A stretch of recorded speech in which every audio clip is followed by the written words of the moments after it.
Good morning. Welcome to the Unitarian Universalist Fellowship of Clemson. We are located on the land of the Eastern Cherokee and the Southern Iroquois. My name is Mary Elizabeth Land, and I'll be your worship associate today. Whoever you are, wherever you are on your life's journey, you are welcome here. Whomever you love, wherever you were born, whatever language you speak, you are welcome here. Whatever your skin color, whatever your class background, whatever your range of abilities, you are welcome here. We are so glad that you chose our fellowship as your place of worship this morning. We come together for worship in order to slow down and listen for the callings of our hearts, our spirits.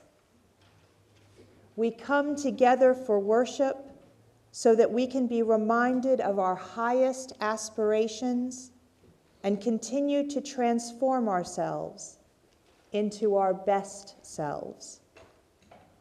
If you are joining us for the first time this morning, welcome. After the service, we gather for coffee and social connection in the social room. Please join us. If you are interested in getting our weekly newsletter so you can get connected to our community, our weekly sharing of joys and concerns, and our collective efforts to support local social justice work, please reach out to the office by the email on our website.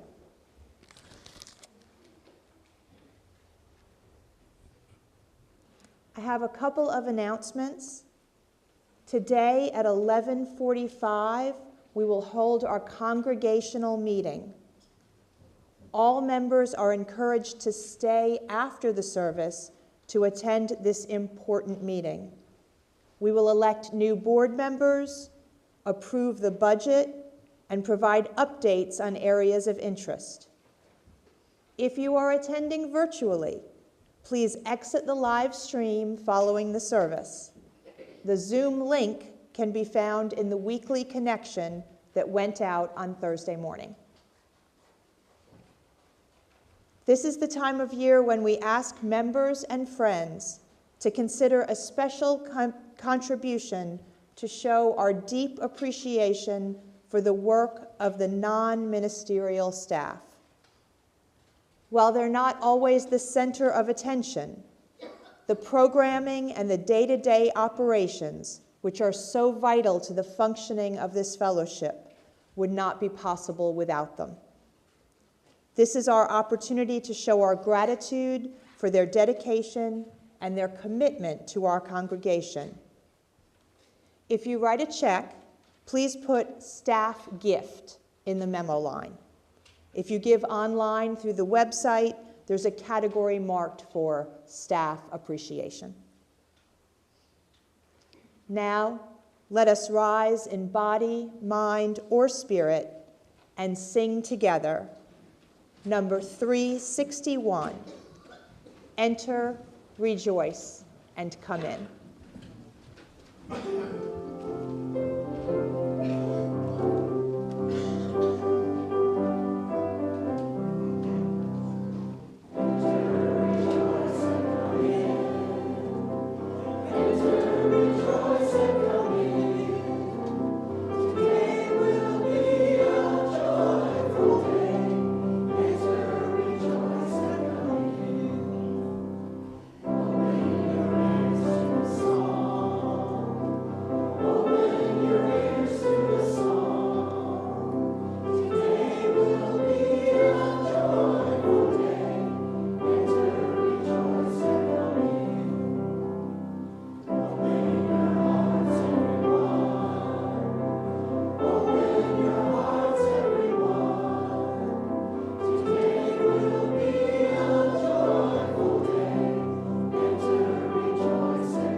Our opening words come from Tanya Marquez.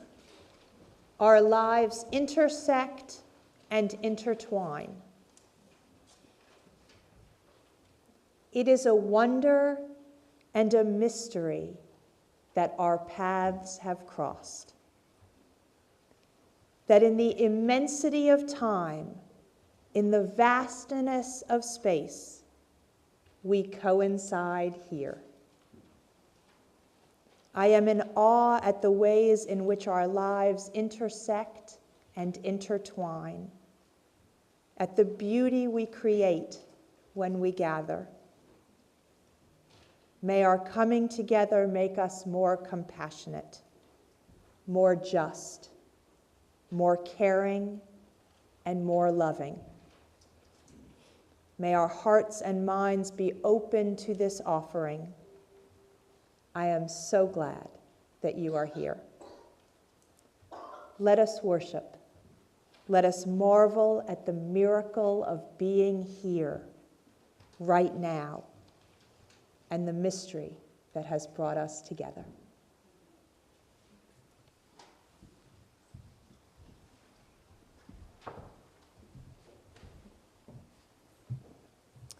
Thank you. Welcome. It is so good to see all of you here this morning.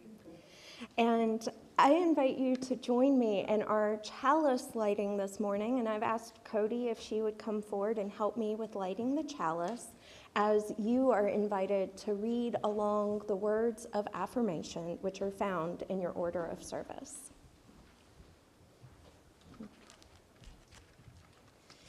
We gather together in a spirit of love, with justice as our guide. This is our chosen covenant, to dwell together in peace, to seek the truth with freedom, and to care for one another. Thank you. Thank you. Great. And Mel and Karen have a special time for all ages, as well as a lighting of our menorah this morning.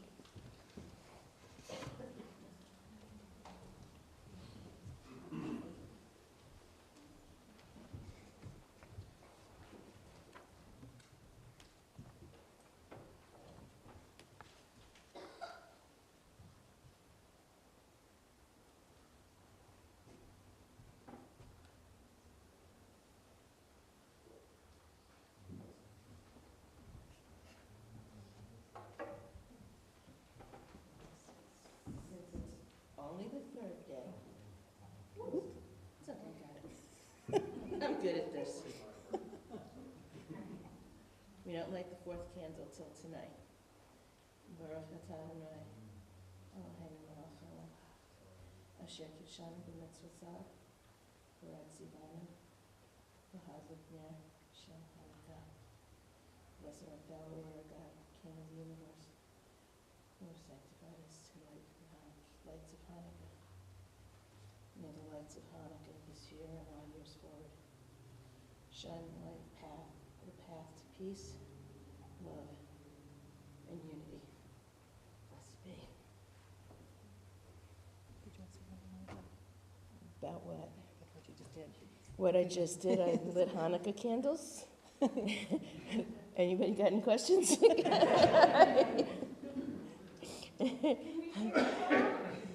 Huh? Can we sing a song? I made latkes. I didn't do sufgayot. And yeah, we can sing a song. What do you want to sing? Which?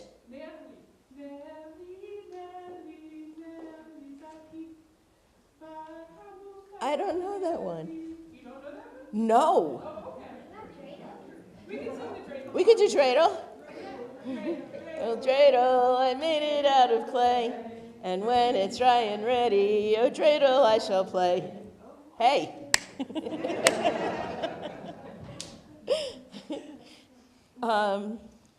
So the fourth night of Hanukkah would be start at sundown? Start at sundown tonight. And that would be when And you would then light the fourth we candle? light the fourth candle tonight, and every night thereafter until all 8 candles are lit. And then the 8th day we celebrate again, and as always, and throughout the week. All right. So yeah, it's a time for festive and holiday, and this year not so festive and not so holiday, but we're trying and we're lighting candles, and we're all looking at that light to shine the way for peace and love and unity as we go forward. Yes, and Hanukkah is just one of many holiday festivals of lights at this time of the year. And another one that we recognize, and we have been for the last couple of weeks, is Advent, the weeks of expectation leading up to the Christmas celebrations. And as you may recall, we have been adding Unitarian Universalist themed ornaments to our Advent trees in the last couple of weeks. The first ornaments we added were for the first principle, the inherent worth and dignity of every person. We put our multicultural little people on here with the heart cut out that's representing the worth and dignity at the center of all of us. The second principle, justice, equity, and compassion in human relations, is represented by our 3D hearts on the trees, since heart is at the center of all three of those concepts. Then we added our third principle, acceptance of one another and encouragement to spiritual growth in our congregations, which is represented by our crocheted rainbows, which represent that acceptance and our commitment to one another. The fourth principle, a free and responsible search for truth and meaning, is represented by our crocheted chalices on the trees. It represents that search that lights our spiritual tradition. Now, for our fifth principle this morning, Mel and I wanted to do a completely new ornament.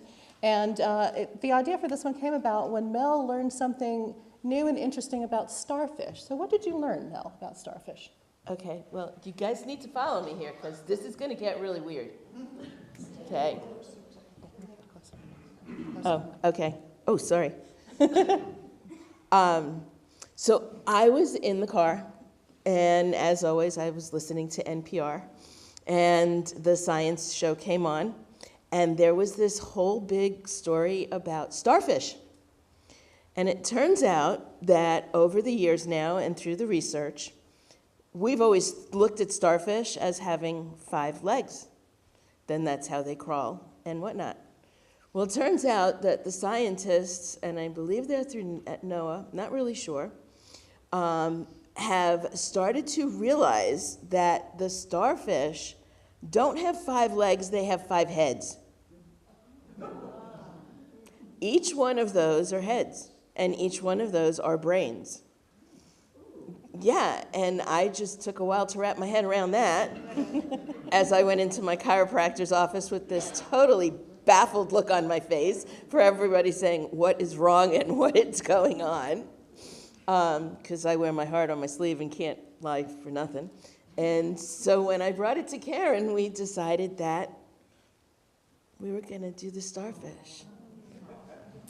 Because, I don't know, my brain went in a weird direction too, and I said, hey, wait a minute, starfish has 5 heads that point in different directions, but are all part of the same organism. Now, what could possibly describe democracy better than that?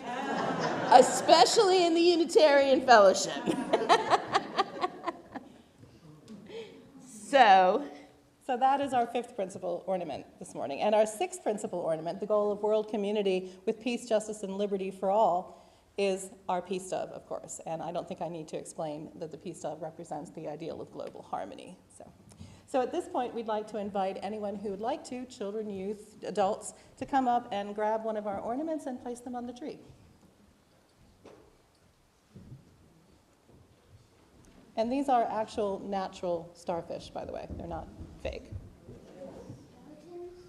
Mm-hmm. You want this one? Yeah. Be careful, careful. They're very delicate. And hang it like this. yes, ma'am. Is there fish in her? There you go. No, it's a Christmas star. Why? It's creepy.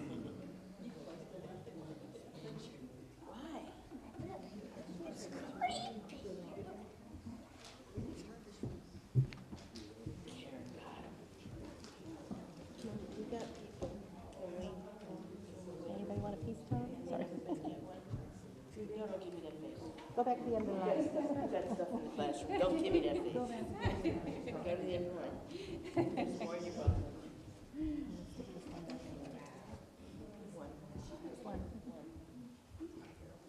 Yes. Yes, ma'am.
Thank you for everyone that helped put ornaments on the tree and for sharing in this time during the service. And this service looks a little bit different today. As you might notice, there's a lot more stuff up front here, and that's because today is set aside to welcome some of our new members to the congregation. And so for this ritual, this part of the service, I'd like to invite our board representative, incoming board president in January, Carl Dieter, and our membership co-chair, Nancy Johnson.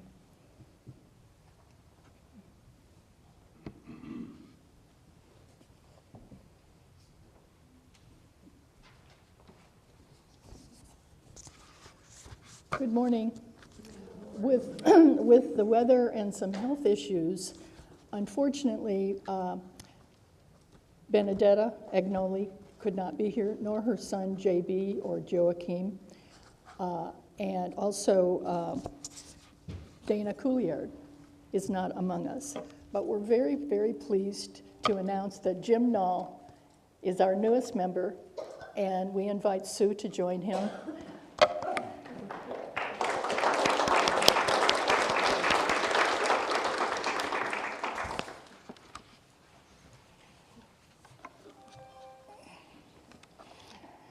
An important part of welcoming new members is affirming our commitments in the covenant of membership with them.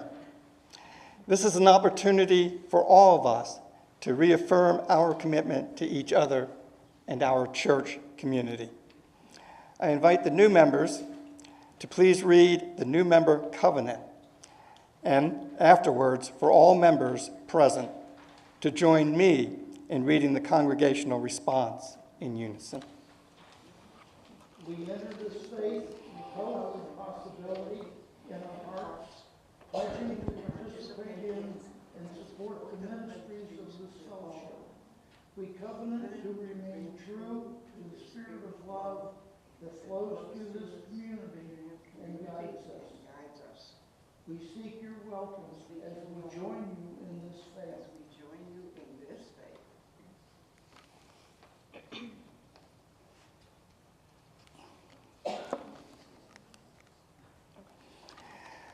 We welcome you as once we were welcomed ourselves. We seek to be open and inclusive, respecting your inherent dignity, your ideas, and your vision, in times when it is easy and in times when it is difficult. We seek to be supportive, not only when you reach out in courage to us, but also when you need us to reach out to you. In return, we ask that you recognize our humanity. We will not always live up to our ideals. And when we fall short, we invite you to stay in relationship with us and help us more fully bring alive the spirit of love. We welcome you, equal member of this fellowship, of this faith, and of our shared spiritual journey. Thank you. If y'all will stay up here for just another moment, Jim and Sue. Oh. Okay. Oh, yeah. So, we have a vessel of water here in the front of the sanctuary, and you can see that there are stones already in this water. And each one of these stones represents the members that are already part of this congregation. And today, we honor both of you in joining our congregation by inviting you to place one of these stones into the water as well. These pebbles, like each of us, are unique. There are similarities and differences, and they represent who we are, creating ripples that go across the surface of this community, making an impact by your presence here. And we do have some gifts and items to share with our newest members as well.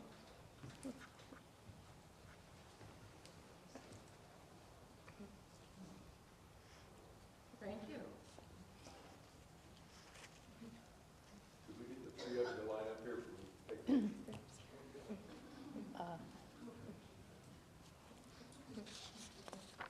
Thank you. Would you join me now in giving an applause for our newest members?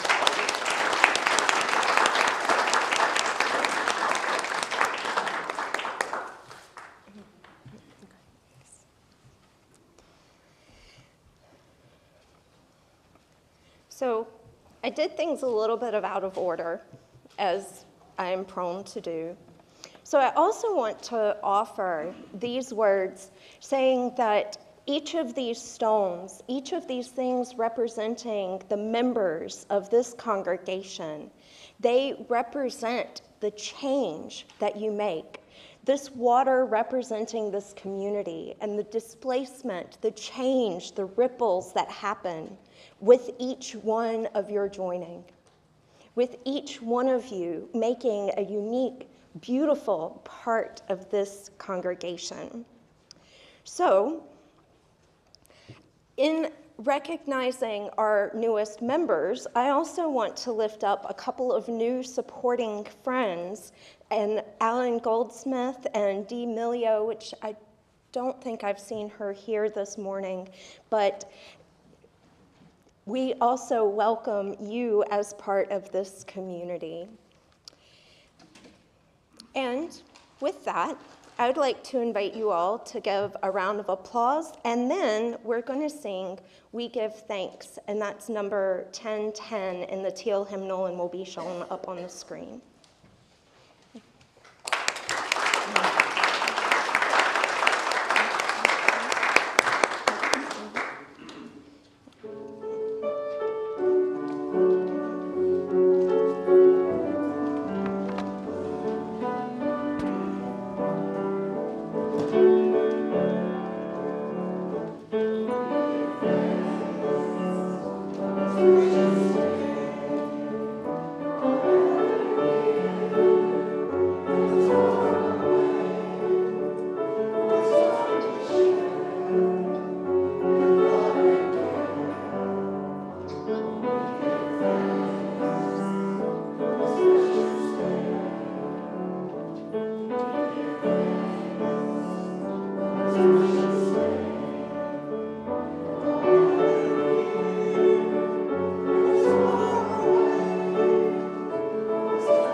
This is the time we set aside for the offering in order to give toward the financial vitality of this community.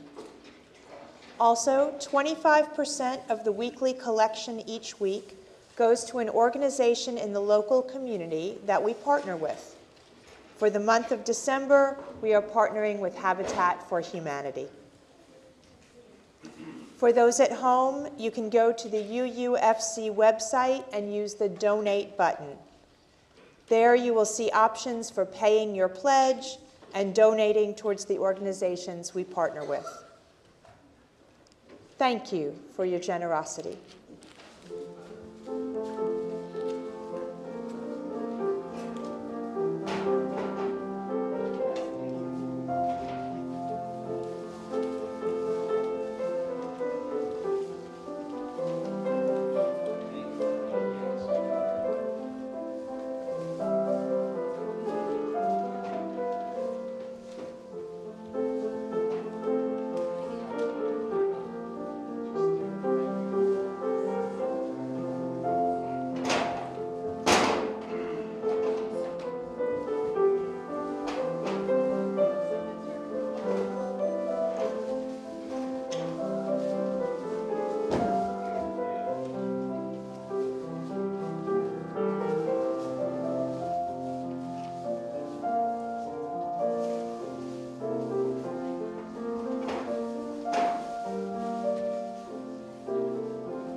Thank you for these gifts, both financial support and all of the ways that you support this congregation.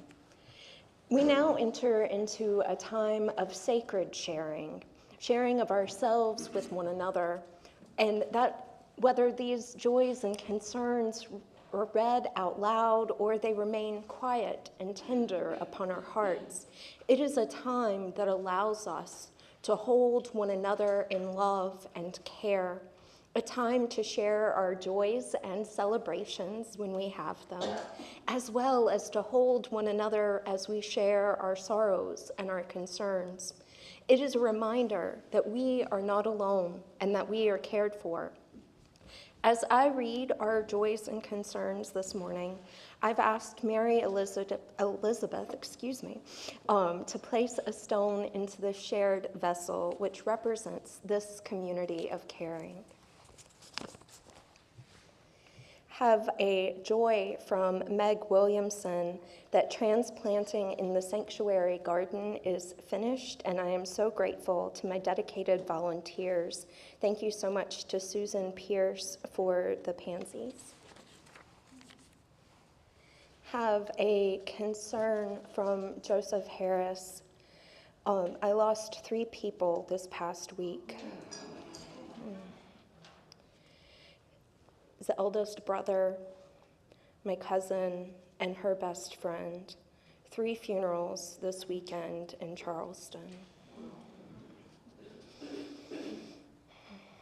Joseph, we are holding you in love and keeping you in our hearts.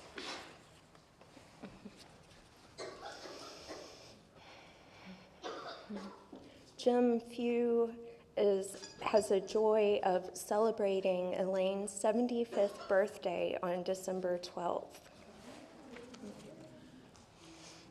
Happy birthday.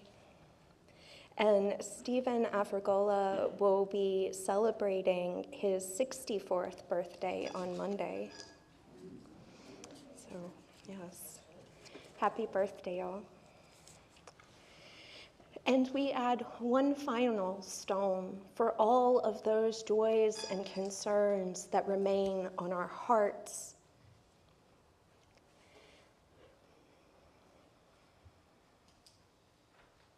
Holding all of you in this moment with both the joys and the concerns. And now you are invited to join in singing our children's recessional as they go on their way to RE, and the words will be displayed up on the screens, or as you know them, which are slightly different than the way they're written on the slides. You're invited to sing along.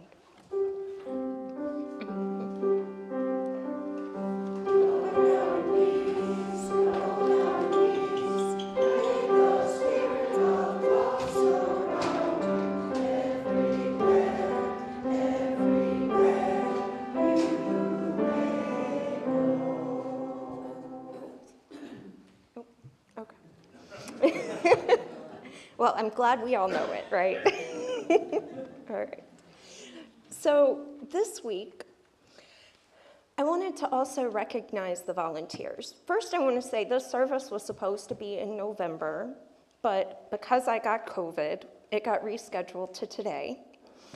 And the theme for November was generosity. And so I wanted to think of it as the generosity of spirit.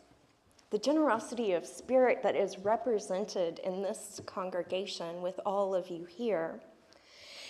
And I started to write down the different committees and teams and trying to put names under them and realizing there was a lot of overlapping and a lot that I was worried I would leave out.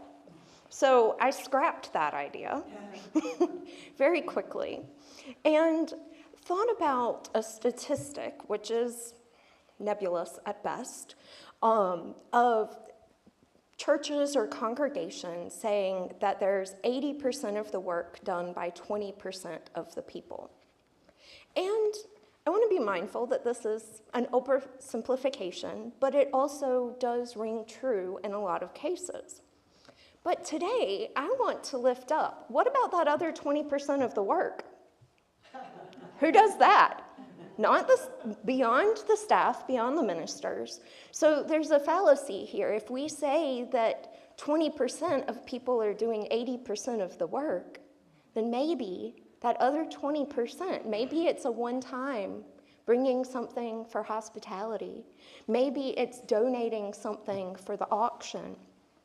But each of these things, no matter how big or how small, represent the beauty of this congregation coming together, sharing your talents, your treasures with one another to keep the life of this congregation going. And so I want to list off some of the ways in which I have seen this in my time here thus far.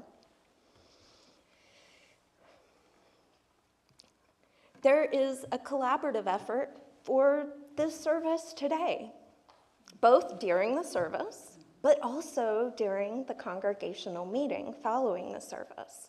To lead up to this, the board, the financial council, and the tech team and membership, everybody had to check in with one another so that we would know what our quorum would be for the service, so we know who was going to lead the congregational meeting, so that we would know what our budget is going to be and what we're going to talk about. All of these people make this possible. And those are some of maybe the bigger roles with people, but we also have our stewardship team that has been doing a wonderful job of getting the word out and making sure that people know how important it is to give. And then we have, our outgoing board members, our board members that will be elected here today. And then for the service itself, we have the worship committee, or worship associate team, if you will, that help with completing the order of service, checking behind me to make sure that I didn't screw something up, which, sometimes we still do. But a second set of eyes helps a lot. Because, sometimes it's the chalice doesn't have oil in it, and if we forget, you'll notice. But other times it might be the superscript little S or V that needs to be on the order of service for our tech folks.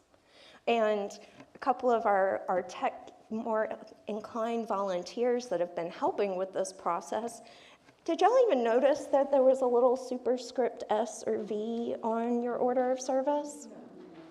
How genius is that, to have something that small on the order of service that signifies when we have slides or when we have videos? Yeah, right? Yes, there we go. So even things that might seem small are an opportunity for us to try things differently and figure out what works and what doesn't. And sometimes our worship associates or lay leaders lead services, offer reflections, step in at the last minute when their minister gets sick. We have a wonderful group of worship associates, but they aren't the only ones that make service possible. We also have our musicians in the choir. While some of our musicians are paid, we also have musicians and singers that volunteer to give us the beautiful music that we have, sharing their talents with us, whether infrequently or on a regular basis. We also have volunteers that help with our tech, as I mentioned a moment ago. We have our lifelong faith formation, or RE, religious education team, their committee that works together to make sure that we can offer the RE program that our children and youth go to each Sunday. But they also are involved with our covenant groups and organizing some of our adult religious education and other activities. So we also have ushers, those that are here when you arrive, that hand you your order of service, that greet you with a smile, that help pass the offering plates during service. And there's another piece of this. Did y'all know there's something called tellers? I had to have this explained to me about what that meant. Because in the past, it was just somebody from the finance council that made sure things were done, or but tellers are the ones that help count the money and make sure that everything's accounted for, so that our treasurer and so that our finance council can have what they need. And speaking of finances, we also have the stewardship team that does a fantastic job of getting the information out so that y'all know about what we need for the congregation, but also did an amazing open mic night to kick off our pledge campaign. And I see a lot of faces that were involved with that gala. Some that offered comedic sketches, some that offered original music, and so much more. The food, the snacks, everything was brought together by you all. It wasn't just one person doing these things. And there's an audit committee. Did y'all know that? We have to make sure that we're financially doing all of the things that we need to do. And there's folks that keep the building going, that make sure that if a toilet is running, that they fix it. If we have a door lock that is the bane of some's existence, that have put so much time and energy into the work of keeping the buildings going. And then we have a bunch of folks that help with the grounds days, that help with transplanting flowers. We have people that organize some of this, but we also have folks that come out maybe just once or twice to volunteer. We have a volunteer that does our ongoing grounds work as part of his contribution to this congregation that supplements those ground work days. That is so vital. And again, this list is really long even this way. But I'm trying not to leave too many people out. So our social action committee includes several areas of focus, with groups working towards renewing our welcoming congregation status, our green sanctuary status, many that have been involved with the South Carolina UU Justice Alliance, are often abbreviated as SCUJA. There are also the benevolences that you support through your donations each week, 25% of our plate of undesignated funds going to 4 different organizations this year. There's also volunteers that work with our daily rest and Habitat for Humanity from this congregation out in the community. The donation of food and goods in that little red wagon each week that you all bring to support Clemson Community Cares. There are also social engagements. Perhaps you've been involved in one or more of these as an attendee or as someone that has provided it. I would just like, as I go through this list, for any of you that have participated in one of these things, to just raise your hand, because I'd like to see. Game nights, bingo, covenant groups, hiking or book groups, circle dinners, meditation followed by fellowship, our Socratic Cafe,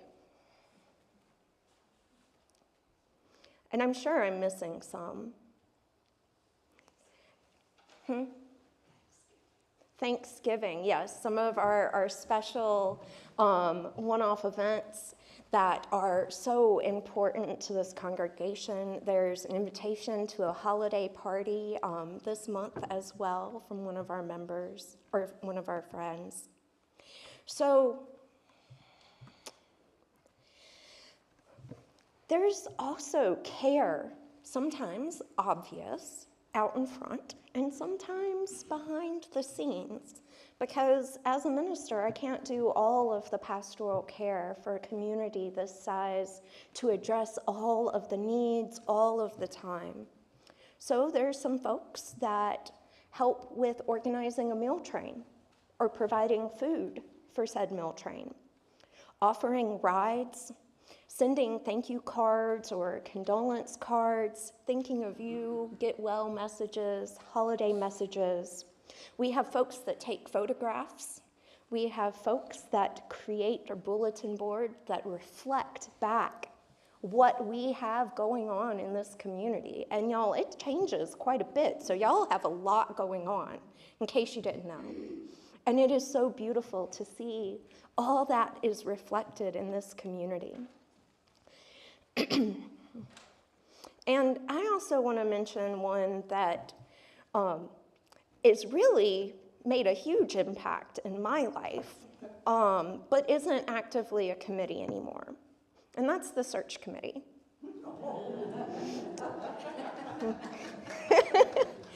Because they did a lot of work this past year. We have a transitions team which helps with the transition from one minister to the next and is helping support me as I get settled in here. We have the safety committee that has met and determined things that we can do to make the building safer. And we've added some security cameras, which some of our members took ownership of and helped make sure those were, we got quotes and they got installed. So as you're coming in and out of the building, if you want to wave at one of the cameras around the doors out here, you can do so. We don't look at them unless there's something going on necessarily, but it might be fun to see people wave at the door. So, as you can see from the exhaustive list of just what I've read, that there is no way that I could lift up every single one of you that does something to support this congregation. It is so vital, the roles that each and every one of you play. Because without you, without your gifts, your time, your talents, and your treasures, the ministries of this congregation would not be possible. No one individual can do it alone. No one group can do it alone. And it's through your support of this congregation, your volunteer time and energies that make it possible. And so I have a meditation that Mary Elizabeth is going to read for me, and then you will be invited to sing again, We Give Thanks, after the meditation.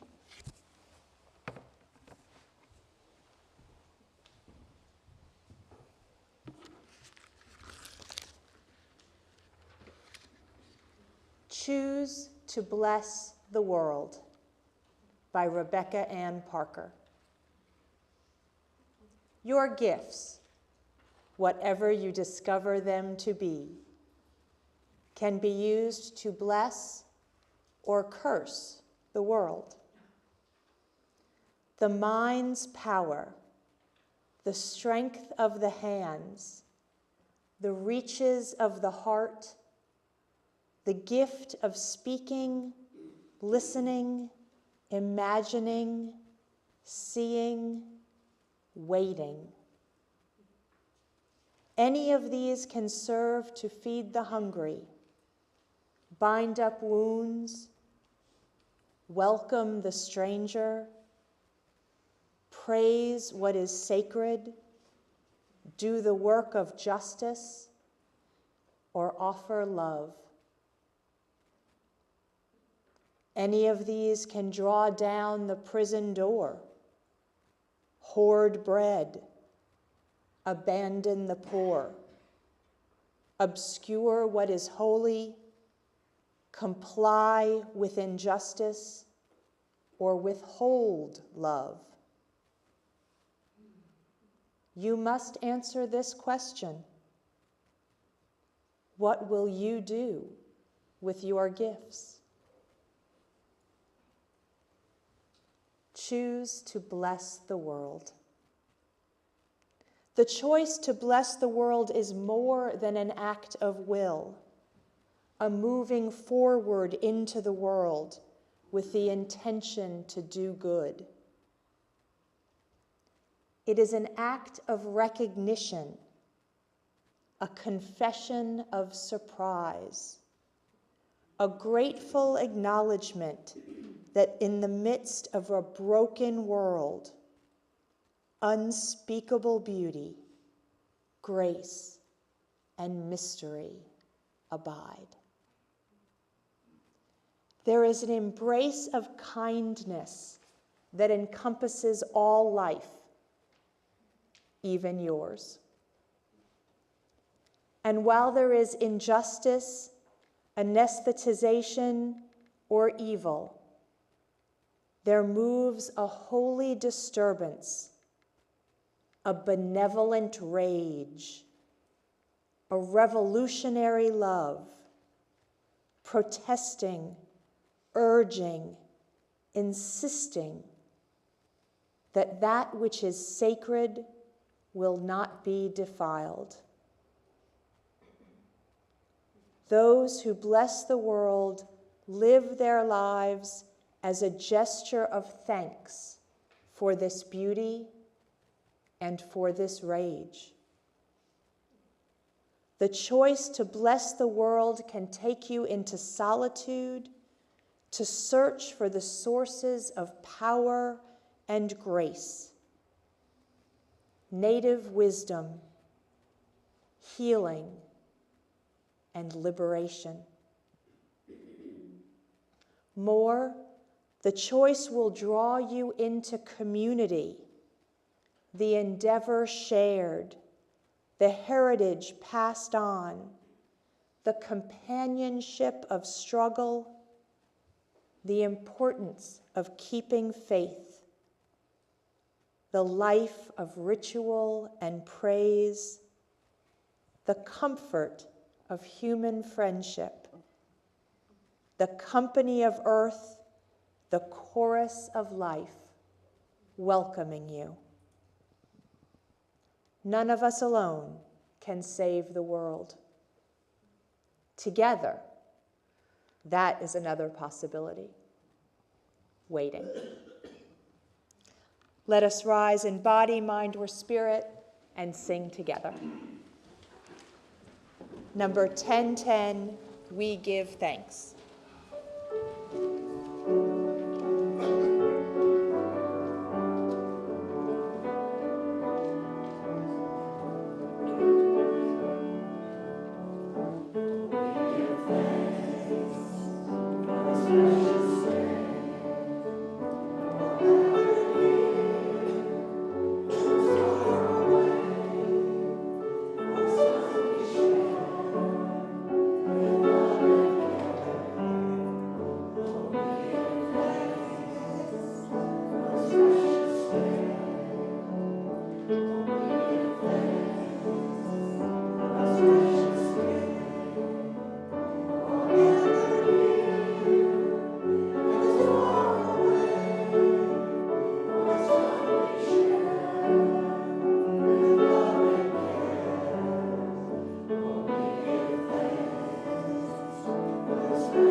In case anybody's checking their watch, I know that we're getting close to time, so I'm going to keep my reflection very brief.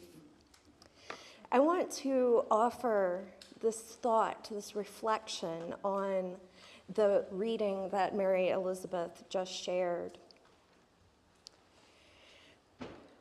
A service that focuses largely on welcoming new members and supporting friends, as well as gratitude for the many gifts that you all offer to this community. We have these gifts that aren't just for this community, but this meditation that was shared, what about all of those gifts that you embody, that you carry with you out into the world? How do you choose to share those gifts? How do you choose to impact the world around you? Sometimes there are small moments that we wouldn't even count as a blip on the story of our lives. But there are some of those moments that make huge impacts. Perhaps it is holding the door and smiling at someone that is having a bad day. Maybe you make them smile back and ease whatever is causing that ache within them or frustration. And while some of these small acts are ones we will never know, perhaps our friends or family or a congregation share some of the words, share some of their reflections. But what about all of those strangers that we pass every single day? How do we live who we are as Unitarian Universalists out in the world? Because that in and of itself is a gift that you all take, whether you outwardly have conversations about what Unitarian Universalism is, or by how you engage with the broader community.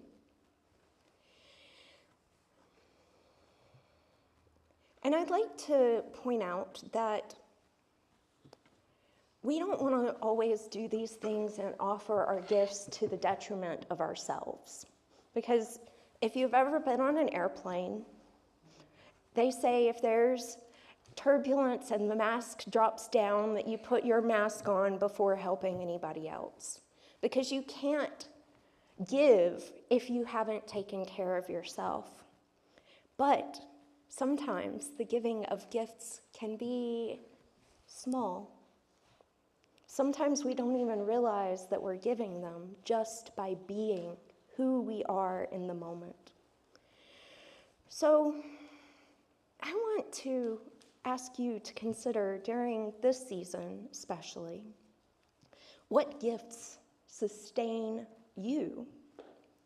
What keeps you going?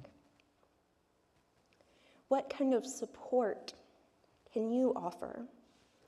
And so I want to close this portion by offering a prayer, my very UU prayer to the universe, to something beyond my human understanding. And this prayer is, may you recognize the blessings that you share with this world. May you honor the blessings that sustain you. May you honor the blessings and gifts that surround you and are offered by all of those in your life. May it be so, and blessed be. So we have one final piece of music, which is Spirit of Life, number 123 in the gray hymnal. And if you'll rise in body, mind, or spirit, wherever you are, to join in singing.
May you be sustained in this season.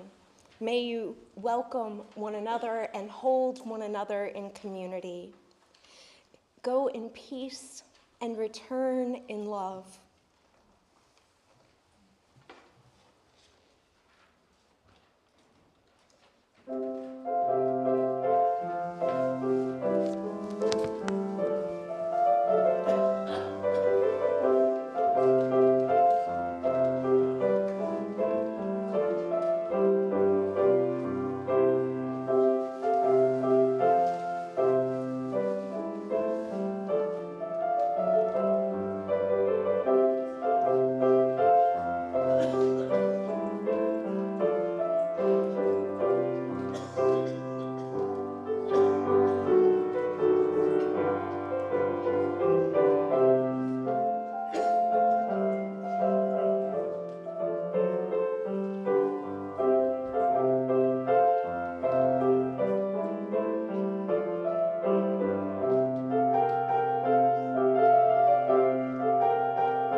Get a little snack and then make your way back in here.